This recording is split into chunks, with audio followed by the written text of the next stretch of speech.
Canes keep stacking the W's and stacking the points in this 3-game stretch. As you know, I like to do them in bundles, 3 or 4 game bundles.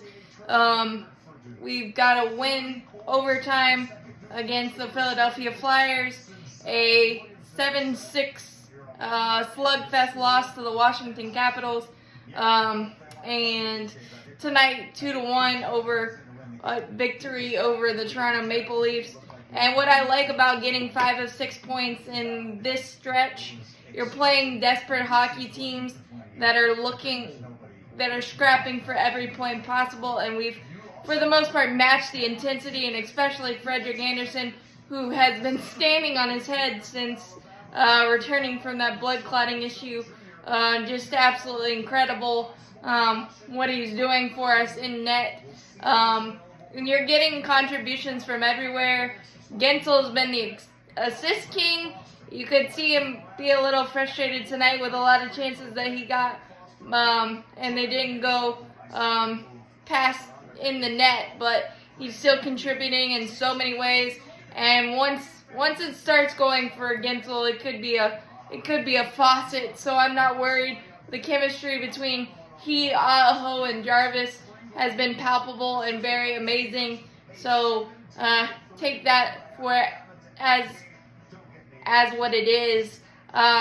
In the first game, Jordan Martinook, Mr. 24, 2024 continues to just be amazing to get the first one, and then about a minute or so later, a breakaway chance and a really good play. Kuznetsov got caught with Chatfield, I believe, and it was just a really good play by Bleef Forsling to make it 1-1. And then we went to Chatmandu. His offensive game has peaked up just like Jordan Martinook in 2024 for Chatfield, so that's nice to see. And then we gave up a late scrambly goal. They could have actually called a cross-check on Brady Shea penalty, but they didn't, and the massive humanity, the Flyers were able to score 2-2, and then Seth Jarvis, who is on an absolute heater, his six-game goal streak was broken tonight, but 2-on-1 with Burns and Jarvis was able to wing it, pass for the game winner, and take the less than stellar pass, in Jarvis's words, from Burns to get the game winner. And the Canes are absolutely unstoppable when Jarvis scores. So him being on a heater almost equals automatic Canes win, or at least a point for the Carolina Hurricanes. But another game that Frederik Andersen was amazing. Saved us in the third because Philly had a really big jump. 30 of 32 saves, I believe, for Freddie against Philly, so that was huge. And then really tough back-to-back, and it was just insane. I really don't even know what to say. Everything that went towards the net seemed to go in. We took a lot of penalties. They had 5 power plays, and unlike our penalty kill, which is usually stout, they got 3 goals on it, and it was just a little weird. We scored 8 times, but only 6 of them were allowed. One of them was a blatant offsides call. They got that one right, but I still will never understand what goalie interference is on Kuznetsov on a Burns goal that would have put it up 3-1. Instead, it just kind of teetered the momentum, and then it was just a back and forth fight. We had a late period goal in the second, 5.5 seconds to go.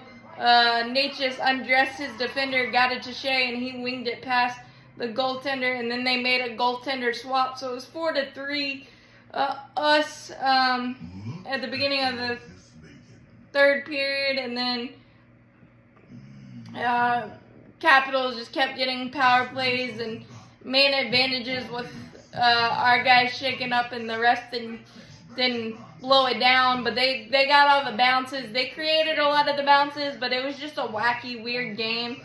But everybody scored. Sebastian Aho, we were down 6-5 with 5:30 left or so, and Sebastian Aho with about 2:30 left got one pass to make it 6-6, and just continuing to fight through all the weird stuff that happened. Sebastian Aho hat trick. Everybody was on the score sheet, it seemed like. So offensively, it was amazing. Just maybe the back-to-backs and the legs weren't there on the power play, and they were just able to continue to keep it in. We couldn't get the key clears and all that stuff, but we were able to, and the refs really swallowed their whistles in overtime. Sebastian Aho got tackled by Ovechkin. They didn't call it. And then we got to a shootout, and they were able to get one past Pyotr Kochetkov, who was solid in the shootout. But he had to deal with a lot in the crease, a lot of poking and different stuff that's probably not allowed, but the refs kind of maybe looked the other way on both sides. I don't know on that, but to get a point out of that feels really good. And the offense was clicking, which you like to see, and taking advantage of a goaltender that had an off night, and we did that. So that was nice. But it was just a weird game, and to get a point out of that on the road in the back-to-back, and we've played so much hockey lately, that's a really good one. And then tonight, Brady Shea with 106 into the game, I believe. We were just able to keep a puck alive, came back to Brady Shea at the point, and he winged it past Wall, who was absolutely incredible. 41 saves out of 43 shots, and we made his life terrible in the first period. We just had a lot of jump. We got a penalty shot. Jake Gensel got denied by Wall, but Frederik Andersen was up to the task. Toronto was 0 for 4 on the power play, so our penalty kill was back to its normal self. Clutch clears. Svechnikov took 2 of those penalties. He just can't can't buy one. Wall made a couple of really good saves on Svechnikov, and like 4 or 5 on Gensel. And honestly, it was lucky. The Maple Leafs are lucky they weren't down 4 or 5-0 in the first period. We were just stepping on their neck a little bit. And then we did get a lucky bounce on the power play. Sebastian Aho was trying to pass it across, and it hit off a Maple Leaf skate past Wall. And really, that's the only way Wall was going to give up one after the first 13 minutes. Frederik Andersen as well. Also, Frederik Andersen needs to give Brady Shea like half a steak dinner or something, because he prevented a goal after Freddie made a really, really solid save, but it left the back door wide open, and the puck was trending towards the back of the net, and Brady Shea was there. So teamwork makes the dream work, I think I saw somebody say on Twitter, and that's perfect. To deny Leafs there. We denied Austin Matthews with he had like 7 or 8 shots, and Freddie was stout on those. We did give up a goal to the Maple Leafs with 11:11 to go. Freddie lost his stick. I think he lost it 3 or 4 times this game, and this time it came back to bite us. But just a really good pass, and Robinson was insane there, but it is what it is. And then we were just stout defending. Freddie was a brick wall. A really soft tripping penalty on Burns with 3:15 to go.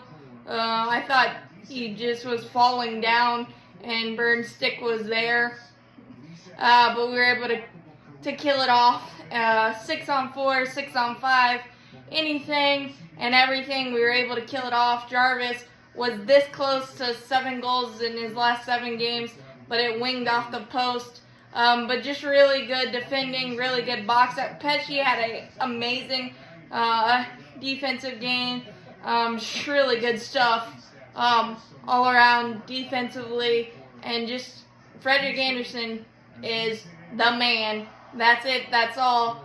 The Canes continue to stack the W's, stack the points with a lot of hockey and a lot of intense hockey. And that's what you want right before the playoffs.